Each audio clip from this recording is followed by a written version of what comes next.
好，我哋係紅窗窗簾，今日為大家介紹翻呢個透明窗花。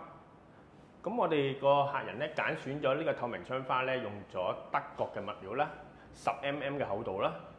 咁市場上咧亦有呢個PC 嘅物料嘅，咁有8mm 或者10mm 嘅厚度啦，係啦。咁跟住就我哋安裝方式咧，就會揀選咗呢個轉窿收螺絲嘅方式去做呢個安裝嘅，就會更加安全同埋牢固啦。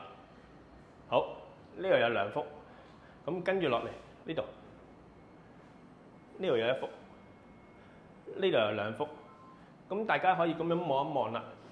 好高清嘅，係啦，好高清嘅，同埋佢唔會話好割嗰啲物料喺度嗰啲一環環啊嗰啲線嘅，因為佢就係進口嘅物料，個品質咧會更加高啊，係啦，會比 PC 料會更加好嘅，所以咧就會清晰好多啦。